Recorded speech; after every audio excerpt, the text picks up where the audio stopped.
All right. Thank you so much to Brand Innovators, New Balance, and Clarks for this actually incredible event. Really enjoyed our past day or so. I'm Ellie Feeley. I co-lead sports and entertainment partnerships at Flowcode. And just for some background, Flowcode is an offline to online technology platform. We leverage QR code technology to connect brands directly with their fans and consumers. I've had the privilege over the past 2 years to work with incredible brands like ESPN, NBCU, as well as a host of major teams across all 4 leagues. So we're going to get started. I want to jump in and introduce our wonderful panelists. So Emeka, outside of being a fellow Columbia alumni, can you tell us a little bit about yourself? Yeah, so my name is Emeka Ofodile. Just kidding. So my role at ESPN is VP of Sports Marketing. So I oversee the consumer and brand marketing for live sports across the company. So my journey, I've been at ESPN for about 20 years, started entry level, kind of like one of those stories, made my way up. So it's been a great ride. Personally, I was born in Nigeria. My parents moved to New Jersey when I was like 8 or 9, played soccer at Columbia, and have 2 kids, a 6-year-old girl and a 1-year-old girl who's like literally not sleeping for the last 2 months. So I'm like feeling great. So that's me. Great to be here, and thank you. Amazing.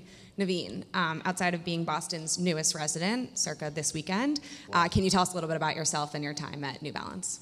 Yeah, I'm a diehard Red Sox fan as of last night, hoping for better results soon.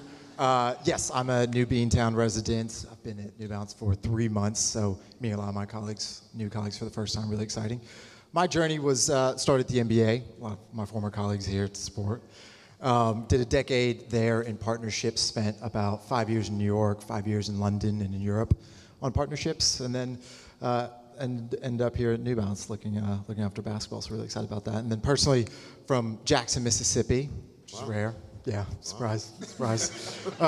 Traveled all across the South, growing up nomadically around Alabama, Georgia, North Carolina, and have ended up in the farthest northern place I could imagine, Boston. But very happy to be here. We're very happy to have you. All right, Adam, so you started as an intern at the Boston Red Sox. Can you tell us a little bit about how you've transitioned out of your internship role? Well, some people would argue that I haven't, but I just want to first thank Chris and New Balance for bringing us all together. And I mean, the facility here is extraordinary. So just thank you to everybody at New Balance. I started 20 years ago as an intern, modeled my career after George Costanza as close as possible. But it's actually, I started in the baseball operations, so for about 3 months I was with Theo Epstein and Jed Hoyer and a number of it was a really extraordinary time because it felt like we were a startup just with a 90-year-old history.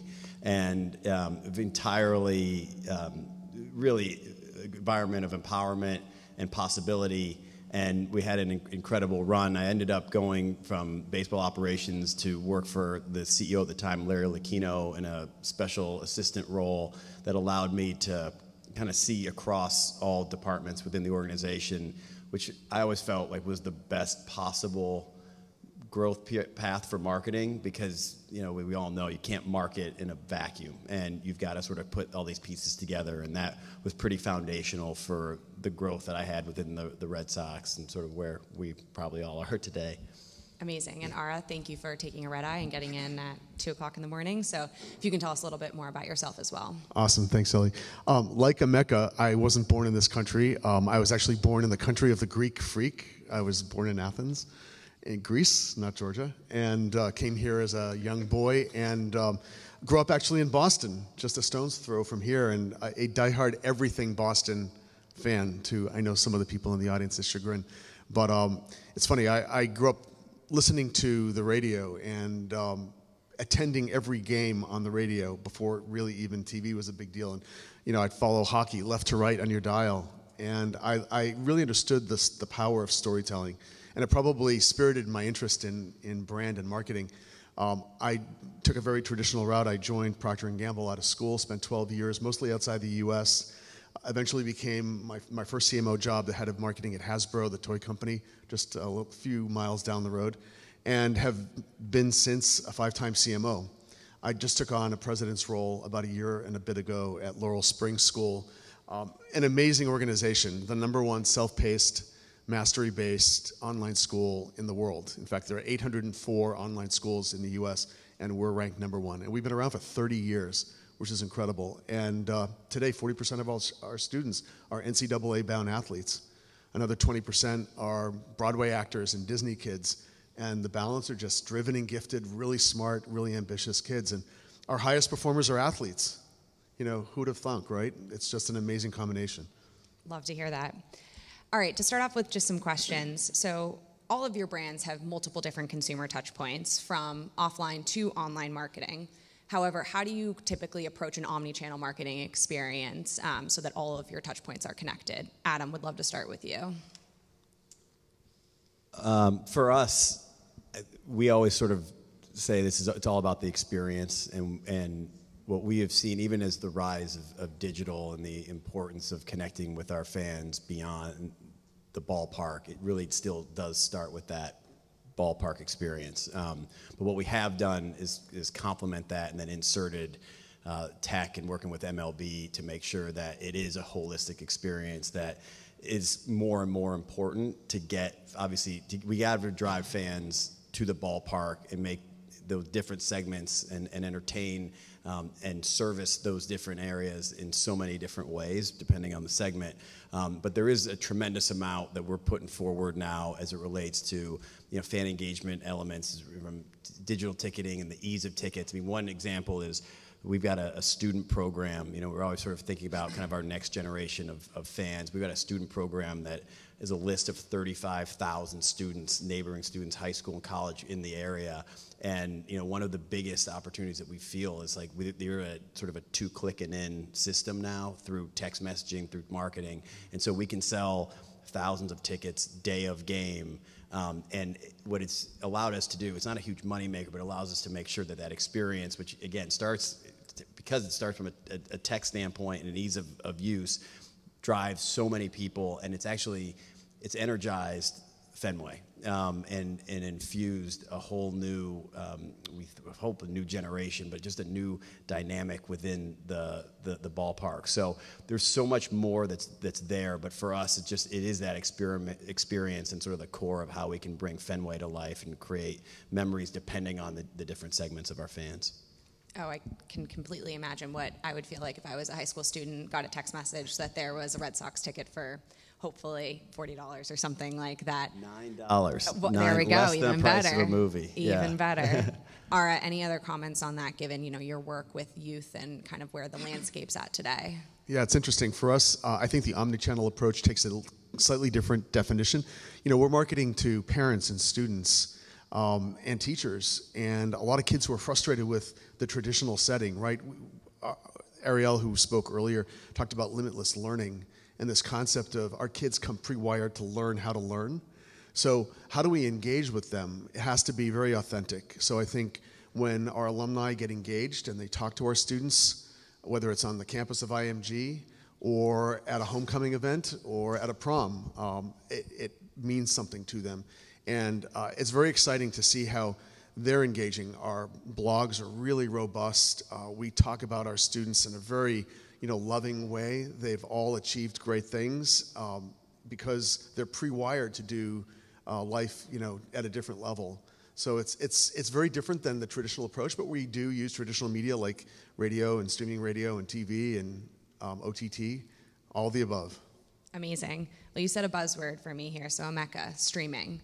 ESPN has made a huge push towards streaming recently, and would love to understand how you guys are thinking about it, where you think it's going to go from here, and how you're thinking about the marketing around that.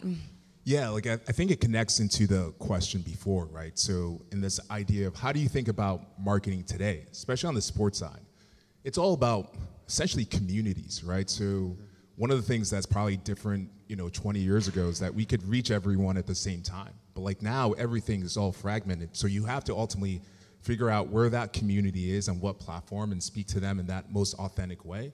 So a lot of what we think about is how do we get to that authentic community and where are they at? So it ties into streaming. It's like a new community is developing in terms of how they want to sort of view and consume their sports. So think about any big event. there's essentially 4 types of people, right? So a big event you're watching, something like, let's use the NBA Finals, right? So you have a person who has their cable or linear, and that's where they're going to watch it, right? You have the person who has their linear and their like streaming like subscription, so they're going to watch it where it's best environment for them, and so they'll make that decision.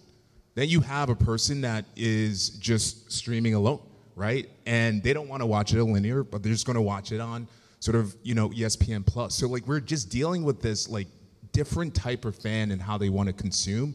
And I think any company for us, like we have to be there and we have to be like, follow the consumer behavior and make sure that we have a leadership type of service that like meets that. So that's how we think about it.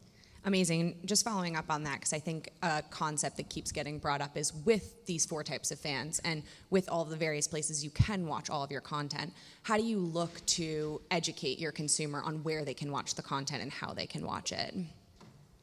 Yeah, so your marketing strategy always has to be essentially multi-layered, right? So one of the things that I always think about now is you have to have a macro messaging that ultimately, from like a sport perspective, just sort of sets the frame and agenda and sort of talks to as many fans as possible to like bring them in. Then you also have to have, depending on the event, like your essentially navigation strategy. Like here's when the game is on, and here's why you have to watch it, the storyline of it. Then the third aspect, I think, is a lot of it's like education, right? Because you're dealing with a non-user friendly environment and how to consume media right now, right? So like, if you want to watch a game, it's like, oh, I got to have this subscription or I got to go watch it over here. So education and a long sort of tail of education of how, like explaining to consumers, like how to like their new options are incredibly important. So I think any marketing strategy has to have like multi-layers of messaging, but also has to start longer, because it takes longer to break through and cut through all the clutter that you're seeing. So that's how we sort of think about it. That's incredible. Switching gears slightly, Naveen, I do not know how many times over the past 2 days I've heard the word NFT and metaverse, but here we go.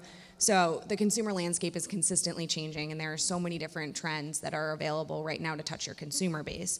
How do you guys at New Balance kind of take these new trends, make them your own, and then also I think New Balance does an incredible job of bringing together culture and sports. So how do you kind of view that entire landscape cohesively? Yeah, I'll start with probably our marketing budget approach, which is a 50-30-20. We take 50 of that, put it toward tried and true traditional marketing methods. 30 is more calculated risk. 20 falls into this first-time experimentation with a high probability of failure. I would categorize metaverse and NFT probably into that 20 to 30. For the metaverse, I would say a core element of that experience for a user is showing up their authentic identity, and that is their avatar, essentially. Now, if you hold that thought and go to the physical, New Balance provides a way for people to authentically show up in themselves through the apparel we provide. We want to translate that to the digital world and really give that experience, and that's how we show up there authentically, and that's, I think, how we measure it. Amazing. Ellie, can I add something to the metaverse comment? Thank you for bringing it up. It's funny, I actually made the proclamation when I joined Laurel Springs about 15 months ago that I wanted to be the first school in the metaverse. People thought I was out of my mind. And it's actually going to happen.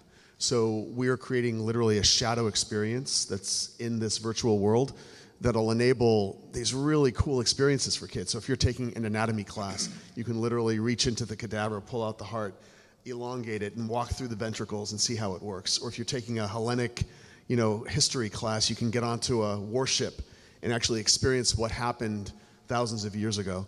And that concept is actually real and alive. In fact, the leading university in the country right now is Morehouse College, that has shadowed the entire campus in the virtual world. And engagement levels are like 85% higher than traditional school. It enables these kids to experience life, which they'll experience through these sorts of sporting environments in a completely different way, but in school. It's super cool. You're making me want to go back to school. It's amazing. I said I never wanted to. All right, so with all these consistent themes, we consistently hear 2 words come together: sports and betting. Adam, I think you probably know where I'm going with this one. So how at the Red Sox do you approach sports betting? Where do you think, with over 24 states at this point legalizing sports betting, the entire ecosystem is going to go towards over the next 5 years or so? If there are any legislators here from Massachusetts, would welcome the opportunity to explore that. It's been for Massachusetts, it's been a long road, but there are now two bills in the House and the Senate, and hopefully by the summer there can be some legislation passed that would allow for sports betting to be legal here. But I think just broadly, and we're coming at it from a Fenway Sports Group perspective, and we're lucky enough to now, started as the Red Sox and our New England Sports Network, 80% of that in Fenway Park, and now we're really a global platform with Liverpool Football Club, Red Sox, Roush Fenway, Keselowski Racing, and then most recently the Pittsburgh Penguins. And so when we sort of look at the full portfolio, we just think sports betting is such an incredible opportunity, and it's a little bit like we were talking about before. It will be different per sport, and we've seen it actually with Liverpool already because it has been legal in the UK, and the opportunity for engagement is extraordinary, and just the volume and diversity and going back to this next generation. I mean, it does skew younger, more diverse, and more traditional audiences, which is a real opportunity. Also, for those, we've cynics that say baseball's dying and hockey is niche. It does allow for greater expansion of those audiences, and even the rhythm. Especially, go back to baseball for a second. There's a lot that's going on at the league level now to try to make the sport quicker, a little bit more pace, but the tenets of the sport aren't going to change dramatically. The pace will quicken, but the opportunity between pitches is an incredible opportunity for sports betting and for engagement, in addition to the rhythms and the fact that you've got 162 games. So we're really excited about the opportunities that will present themselves and the partnerships that allow for more data, more understanding of fans, more understanding of fan behavior. We are a beneficiary as a sports brand, and we try to have the crown jewels across the FSG portfolio, but to have partners like a New Balance, we learned so much from them and their teams, and they're in complementary businesses, but ones that we learn from each other. And as this expands as well into sports betting, I think there's a whole new wave of data and opportunity to engage fans very differently than we have in the past. I think you, Adam, you touched on something super interesting in terms of, we just talked about betting, we just talked about NFTs, and like the sport industry, like if you see it over the last 10 or 15 years, is going through actually massive change and expansion, right? So if you look back 15 to 20 years ago, probably the two main definitions of how you define sport was like time spent and like knowledge, right? So it's like, hey, like, are you a big sports fan? I watched like 5 football games this weekend. Or can you tell me who played first base in 1979? But right now, what's happening is that the game around the game and sort of how sport is connecting to all these other industries and playing a leadership role, right? You can be now into sort of like the intersection of food and fashion and betting and like be a sports fan, right? You can be into music and like that connects you into sports. So I think it's a really awesome time for sports in itself because of like the expansion of how it's touching and impacting and influencing other industries at the intersection of culture. I think we need to lean on it. And for any like sort of young executives or graduates coming out of school, it's like no better time to like enter like the industry because it's not forced down like you have like 5 paths that you had like 15 years ago. Now you have like a lot of different paths in. So I think what you're talking about is just super cool, and I love watching that expansion of sport in itself. Another way of saying that is, the definition of being a sports fan or basketball fan has changed. And that is the first time it's ever been. You don't need to know the roster full list. You can love the sneakers. You can love the fashion, the music behind it. You don't have to watch every single game and still call yourself a genuine, authentic basketball fan. That's been the first time ever. Otherwise, you get scrutinized and criticized for not catching last night's game and not knowing the stats of every player. But that characterization has shifted completely. I think that's so true. I personally am a big fan of fashion and whatnot. I'm always loving to see the intersection between sports and fashion and just, making it more accessible to every type of fan, which I think is a consistent theme. Just to add to that too, and I think it's a great point. That expansion, I think there's 2 other elements there, like the ability for self-identification. like we can't tell somebody that they're a real fan or not. We never would. There were other fans that would say that. And, you know, like when we were, I mean, this was 15 years ago, you know, we had the pink hats, and there was like this section of, oh, like those are pink hats, you know. It's like, I mean, we didn't care because we want fans, but the idea that like if you wear a pink hat that you're not as much of a fan as someone that has your, you know, this is my 20-year-old hat, it's like who cares for us. But I think that has grown in terms of importance in greater segments, and it also, I think, goes back to like the industry. And I know from our standpoint, when we look for talent, we are looking in a very different pool of people than we were before. It's not people that said, hey, like I grew up in the sports industry. Like we want people that have been in fashion. We want people that have been in analytics. Yeah. We want people. So that spectrum, I think, and the diversity of skill set, of gender, of background, ethnicity, is going to propel the industry forward and expand it. And I know we've seen that with some of our companies already, but I think that's only going to get larger and wider, and it's going to need to, because the competition's getting harder and harder and more complex as well.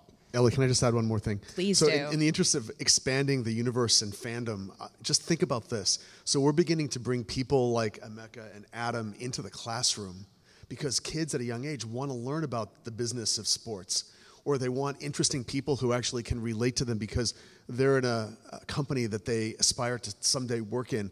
And these classes become super sticky. You know, we had, for example, Lucy Hawking, who's the daughter of Stephen Hawking, the famous, you know, astrophysicist, come and speak. We had 300 kids virtually show up, and they asked the most provocative questions about topics I couldn't even imagine thinking about when I was in 7th, 8th, or 9th grade. So fandom at a young age, it creates a completely unique experience, and these brands are beginning to lean in, and a school like ours enables that. It's pretty cool. That's amazing. And we're going to get you back in school. Okay, I'm ready. All right, to follow up on that. So I was a youth athlete. I was a swimmer. And when I was swimming, I went through actually an interesting time because it was the rise and the fall of the tech suits. I don't know if anyone here remembers this. I understand swimming is a niche sport. However, you know, with today's youth athletes, there is such an emphasis on technology. How are you seeing this affect them from everything from wearables to, you know, sporting equipment and everything? Yeah, so all 3 of my kids are swimmers, interestingly. Fantastic. So I can relate. I've been to more swim meets at 5 a.m. than I can shake a stick at. So, you know, I think it just has to be innocuous, right? It can't interfere with the experience of them actually enjoying the sport. And we hear that from our student athletes a lot. They know the technology is all around them and will somehow make its way into whatever sport they're in and the uniform they're wearing or the equipment that they've got, the shoes they've got on. But I think as long as it just doesn't, you know, sort of take center stage, they're cool. Amazing. So kind of to bring up technology in general and to open this up to everyone, you know, how do you typically at your companies think about bringing on a new technology partner? What are you looking for exactly when it comes to trying to touch a fan base, either current or new? And walk me through that process. Emeka, we'll start with you.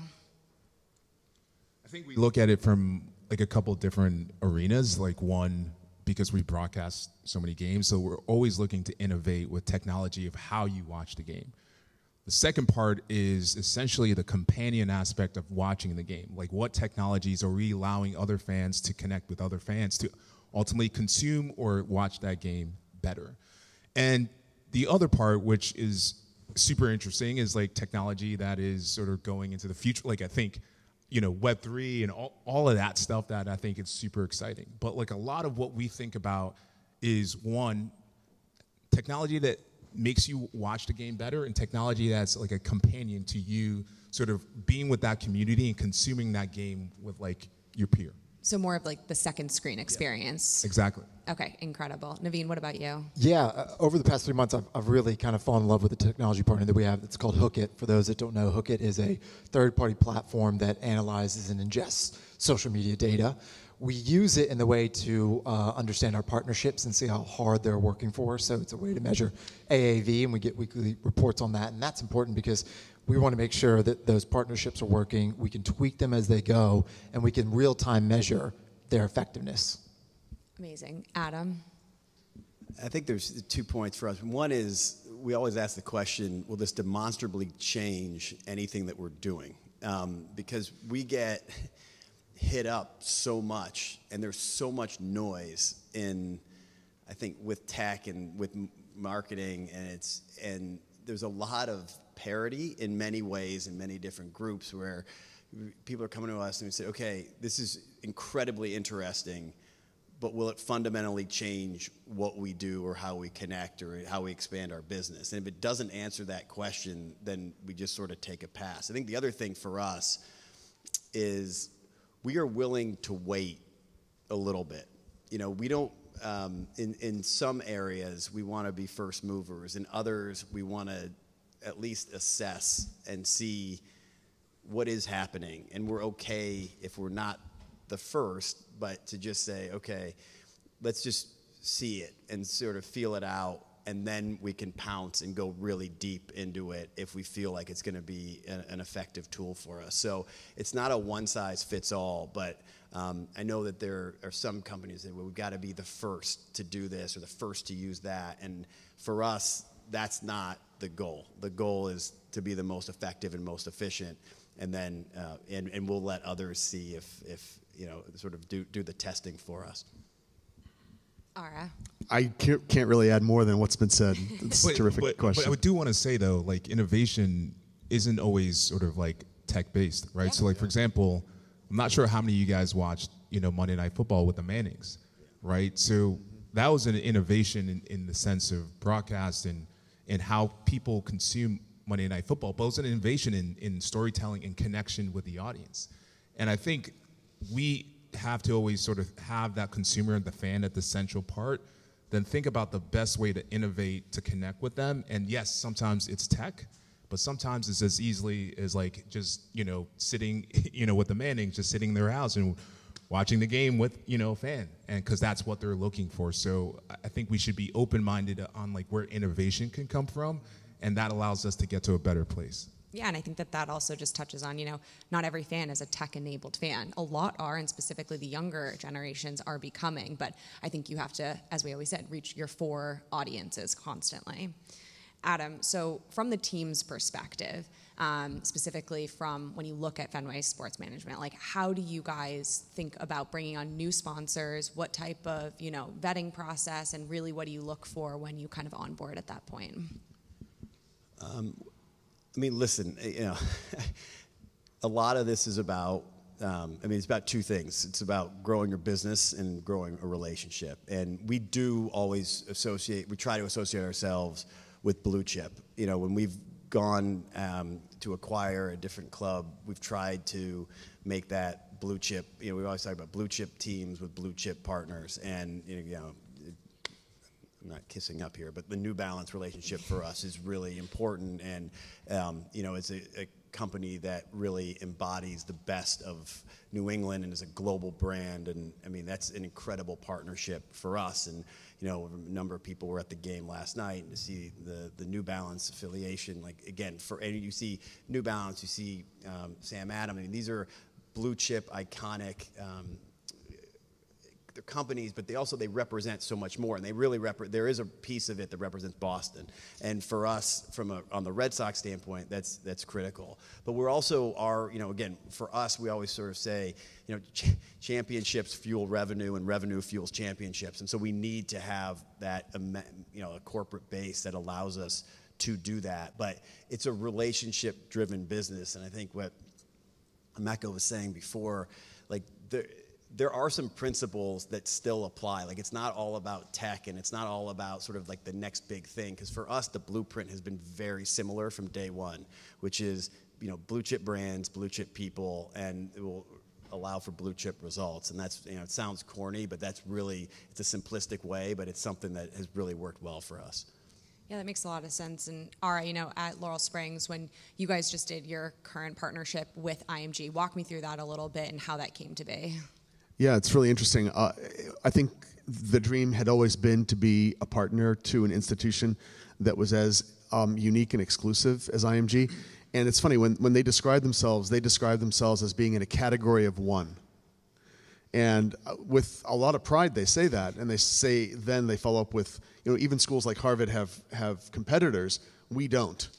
So when Ariel and I were pitching them, it actually was very easy for us to talk about being in a category of one with the longevity and the experience and the incredible list of alums who've graduated. Just check out our wiki page. It's kind of crazy to see who's actually matriculated from the school. And those are only the ones we can talk about. A lot of students are here under aliases, et cetera. But when they saw that and realized as well that for $100,000 a year, which is what they charge for their boarding school student, they need to have an exceptional educational experience that complements the athletic ability and growth that they provide these young people. There was no alternative. So it was actually an easy conversation once we got past, what do you all do that can actually help us grow? And we certainly stood out. Yeah, no, that's incredible. And Emeka, what about you guys? When you think about bringing on new partners, new brands, like how do you think through that at ESPN outside of technology?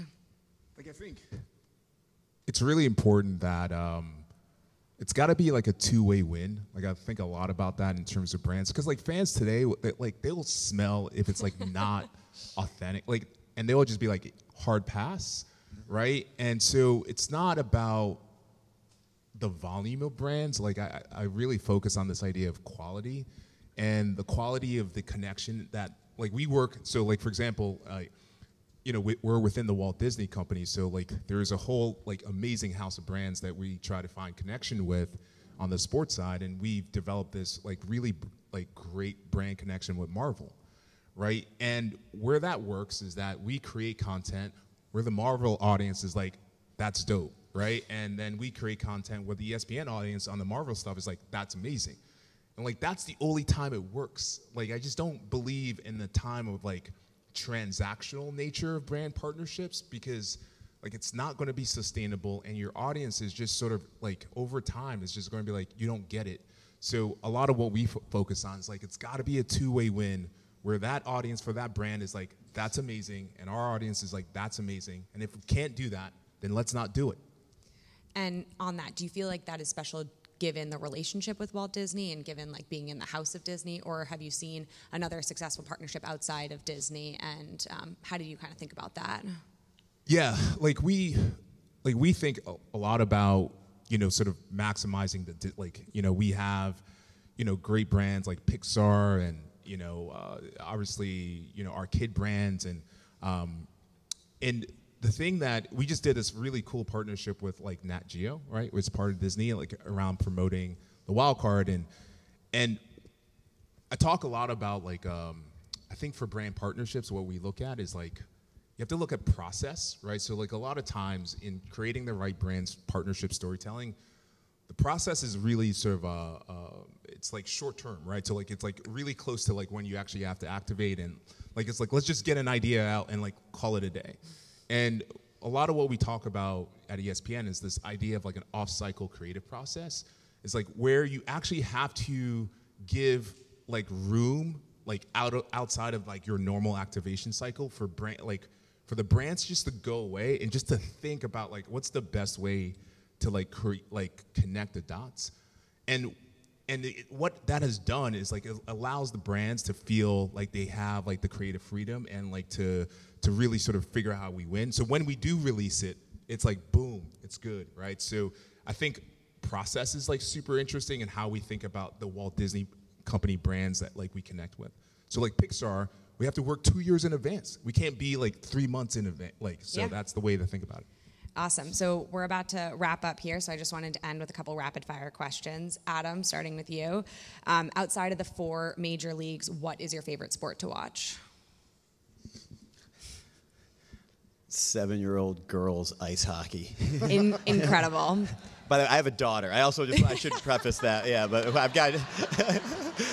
I would really hope everyone got that, but I like the clarification. Amazing. Emeka, who do you think has had the best Super Bowl halftime performance in the past 10 years? Last year. Dre, right? Like Couldn't agree the LA execution was insane. All right, Naveen, you spent a bunch of time in Europe at your prior role. What is your favorite arena outside of the United States? Camp Nou, FC Barca's. Yeah. Sorry. That's it. All right, and to round this out, Arra, you're going to a sporting game, ideally a Red Sox game. What is your favorite drink, snack, and main meal to get at the sporting game? Okay, so it's really hard to find a Coke Zero anywhere, but it would be a Coke Zero. I definitely have chicken fingers with a honey mustard sauce. There we go. And a big chocolate chip cookie to end it off. Amazing. Well, thank you so much to all the panelists, and thank you so much to everyone here.